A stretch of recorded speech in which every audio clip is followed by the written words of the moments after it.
What's up YouTube, this is Rob, back with another video.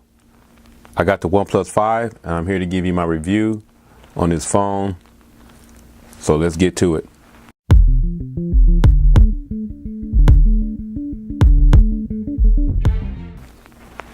The OnePlus 5 so far this year in 2017 is probably one of my favorite phones so far coming in. Even though the year is not over with yet, it's still holding its place. Probably in my number 3 position right now behind the S8 Plus and some other phones. But for the value, this phone, if you stick to what I might say the 64 gigabyte version, you tend to have more bang for your buck with the lower price 64 gigabyte version.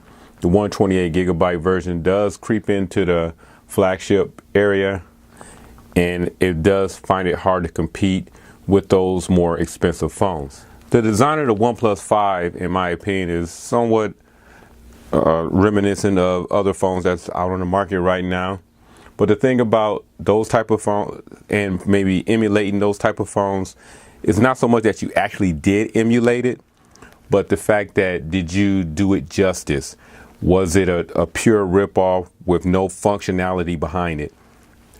What I can say about the design of the OnePlus 5 is that yes, they did emulate the iPhone 7 Plus, but it was a successful emulation of that.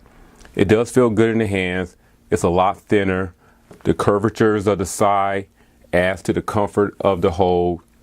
So in a lot of ways, yeah, you may have emulated that look, but in a lot of ways, it's also a successful emulation. So it doesn't really make it a bad thing when it comes to emulating design cues from other phones.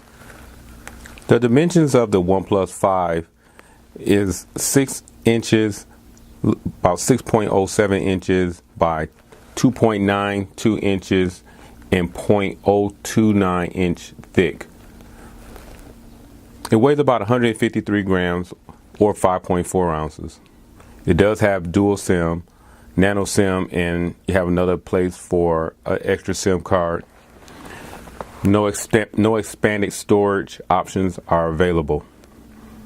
It has an AMOLED touchscreen, 5.5 inches, which takes up about 33% screen to body ratio.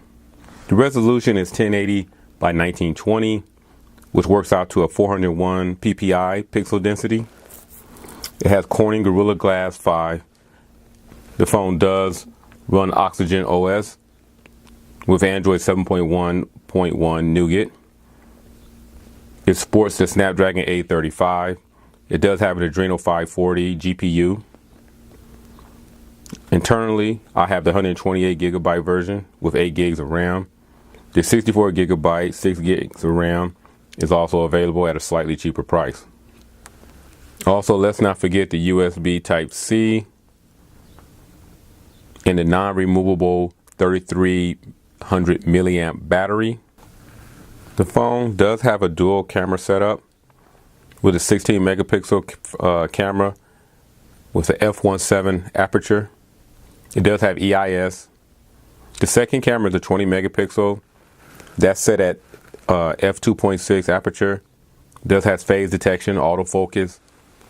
The optical zoom is set at 1.6 with a dual LED flash. Some of the features on the camera, it does have phase detection, does have the autofocus, geotagging, touch focus, it has face detection, HDR, panorama. Video can be taken in 2160 at 30 frames per second, 1080 at 30 and 60 frames per second, and 720 at 30 and 120 frames per second slow-mo. The front-facing camera is a 16 megapixel with an f2.0 aperture. It does have EIS, and it can do video at 1080p with auto HDR. The phone does have a 3.5 millimeter headphone jack, and it does have a loudspeaker on the bottom. The camera on the OnePlus 5 is an adequate camera. If you're in the daylight, the video and camera quality of this phone is excellent. you tend to run into a lot of problems when you get into a lot of low light situations with the OnePlus 5. And even in low light situations, if you can find enough light to help frame your picture or help with the actual focusing and overall quality, you can have some great low light shots with the OnePlus 5. But like I said, in the daylight, this phone really shines. Its portrait mode is pretty good. It's not quite up to the level of the iPhone 7 Plus, but it does an adequate job. And it can pretty much give you some real nice shots if you take your time with it and set everything up. On a scale of 1 to 10, I give this camera about a 7.5, maybe 8. And just because the low light pretty much brings it down a little bit. If there was some software updates that can help with the low light camera picture taking, it will probably, I can probably bump this up to an 8.5 when it comes to the camera. In the OnePlus 5, if you go into the settings portions, you can go down to the customization part of the menu. You have 5 areas of customization and features. Also in the display area, the first part under device, you have the alert slider, which you can find on the side, where you can make your phone go from silent to do not disturb to a ringing noise. You can also have on-screen navigation buttons, as you see right here. Take that away. You go down to the capacitive buttons. You can backlight those buttons. If you do decide to go with no on-screen navigation buttons, you can also use the features, long press and double tap features you find in the capacitive button on each side of the fingerprint sensor, where you can add commands to it. I myself prefer the on-screen buttons. Overall, there's gestures. So you can actually use the gestures. Draw O, you can label that for something like camera. You could draw a V, maybe open up a file managing app.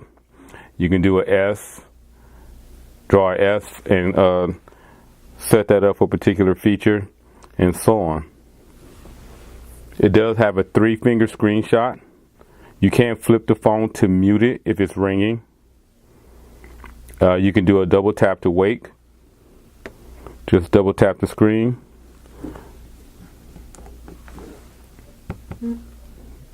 Get awake.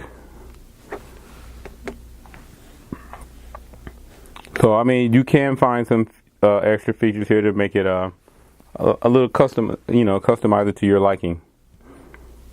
You can have a status bar show the battery percentage, a battery style.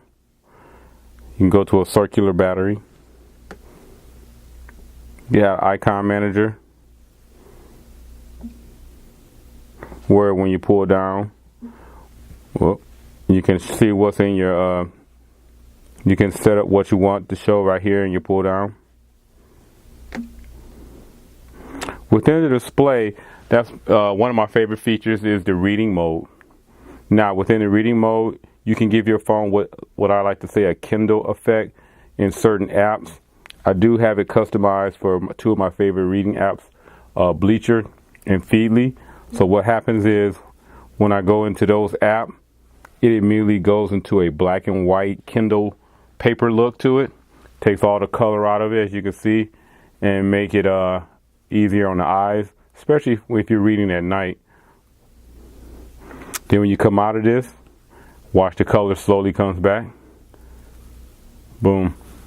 So that's one of my favorite features in the settings menu, and you can find that, like I said, in the display area. With the default launcher, it does have some options. If you're not into using a custom launcher similar to like Nova or Action Launcher, you can get a lot of great customization out of the stock launcher. To your left, you have the shelf. You can hold it down. You can add different wallpaper, widgets. You can go into the settings where you have more options. If you want to deactivate the shelf, cut that off. So when you slide, it'll no longer be there.